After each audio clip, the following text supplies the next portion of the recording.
In this video, we're going to be taking a look at the Libertas Armory Medieval Knight Armor Pack Volume 1. We'll be looking at what comes with the pack and how to mix and match various components and materials to get a variety of great looking knights. And while you can use this pack on its own, I did develop it in connection with my modular Medieval Knight pack, so the armor was modeled to fit directly onto that outfit. So please keep that in mind, as you may need to adjust the scale of the meshes to accommodate your own unique outfits. Since I have my modular Medieval Knight here set up, let's dive right into the pack. Here you'll see we have various components that are set up for you. They're both in the cloth layer, the accessories, as well as materials. So start with the clothing. We have the bracers and the gauntlet. We have 3 sets of greaves, and then we have 3 sets of pauldrons. We also have a blue set. I'll talk about that later. With the accessories, we have 3 various helmets. We have some accessories for those pauldrons, and we also have 2 different styles of shields.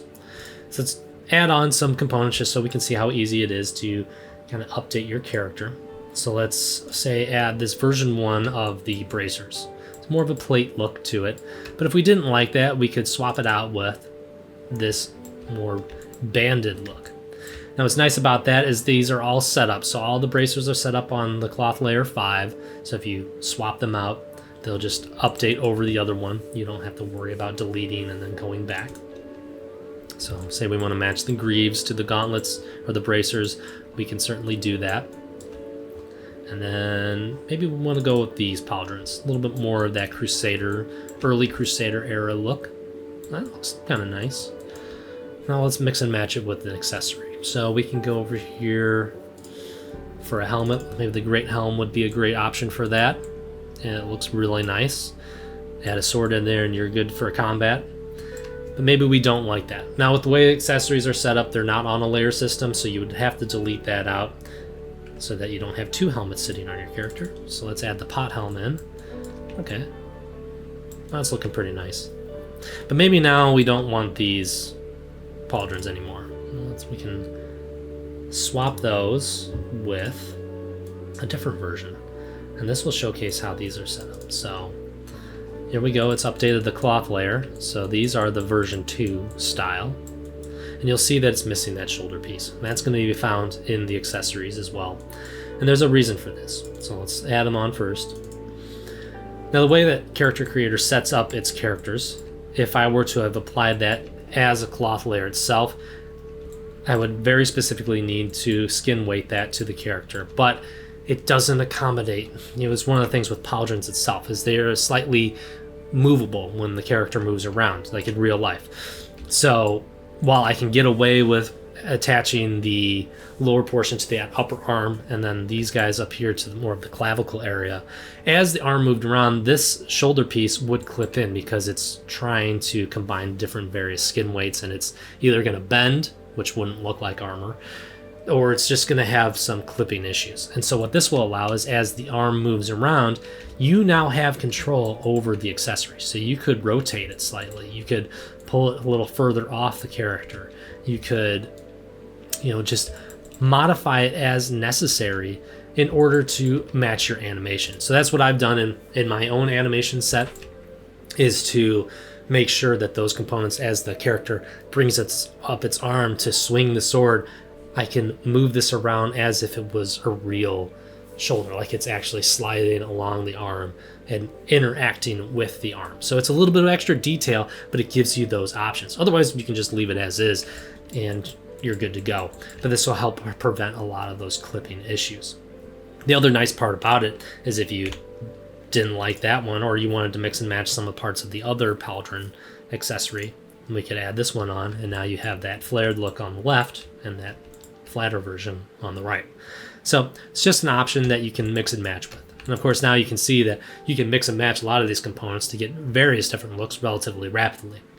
On top of that, you can also adjust the materials. I've set up material presets for all of the components, and I have kind of followed the same rule of thought that I did with the modular Medieval Knight pack. Is I just followed more of the traditional or recognizable heroes or factions from the Crusading era. So we have a Hospitaller look, we have a Teutonic Knight look, and we have a Templar look. So let's just see how easy that is to apply. So we have the bracers version 2, just drag and drop the material preset onto the component. And you can see it live update in your viewport. Let's switch out the helm then. See how that looks for more of that red look, since we have our Templar cross on here right now. And let's add that to our powder. Look at that. Looking nice. So again, you can mix and match these components. Maybe you don't like the whole red look. Maybe you want to add in a black variation. You can obviously do that as well. We also have in our accessories 2 shields. So we'll take a quick look at those. So we have a smaller one, and we have our larger shield.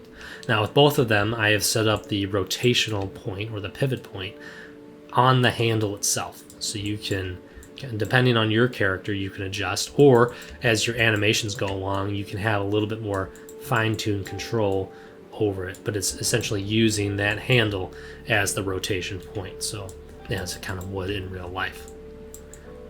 Of course, these can also be live updated, just like we did with our other characters. So let's add that on there, and that looks pretty nice. But maybe he just picked up a Hospitaller shield, and there it is. So it gives you some various options that you can mix and match and play with and add different characters on. One other component that I will bring up just because I think it's worth seeing is the Barbuda.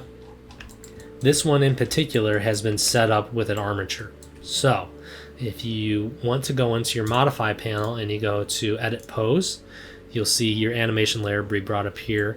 You have your helmet visor, which then you can rotate up. So that's a really cool way that you could, have your character animate that down, move along with, and it's all rotated around those rivet points. So that's really nice. We also have a helmet lock swivel, so if you wanted to really get into those details, you can to adjust. On top of the material presets, like I mentioned before, we do have these custom colors. So within the clothing and the accessories, you'll find these subfolders called custom colors. And you'll note by the blue version of the thumbnails is that these components have been set up specifically for more customization. So let's just add this bracer to the character and you'll see what I'm talking about. These have been set up with CC4's appearance editor. So if we were to go back over to our modify panel and go into the appearance tab, you'll see there's skin, makeup, and outfits. Now this bracer, once we select it, you'll see that it's already set up. It's set up with PBR V1 3 matte. And this will allow you to go activate your appearance editor. And once that is loaded, you'll have a bunch of parameters that will allow you to adjust the color, adjust the roughness values. You can make some fine-tuned adjustments, add decals on here if you want to, in order to make your bracer look even more unique and customizable to your specific character. So say you don't like the Crusader look and you want something a little bit more fantastical, you can do that with the appearance editor. Just make sure you unload it.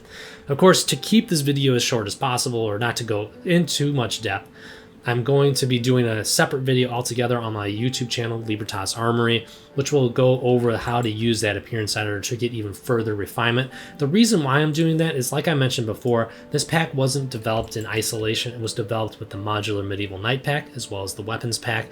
And each of those utilizes this appearance editor to help make more customization. So I figured it's best to just cover all of those in one specific video and give you some more inspiration and insight into that whole process instead of diving in and making it super long in this video. So if you want to check it out, go over to our YouTube channel and you can find that there. Hopefully this video has been helpful for you and informative, and I hope that this pack brings you value. The whole idea here is to really give you a lot of customization ideas to rapidly develop an assortment of knights. So whether you just need a whole bunch of NPCs in the background, or you want to develop an army that has some variation to it, or if you're just making a hero that's set in a fantasy world and you want to use this as a great foundation and a base, the whole idea is to give you that customization so you can make your vision a reality. Again, if you want more tips and tricks on how to maximize your customization with this pack, check out our Libertas Armory YouTube channel. There you'll find additional animation tutorials, character updates, and more. My name is Eric from Libertas Armory, and I'll see you in the next one.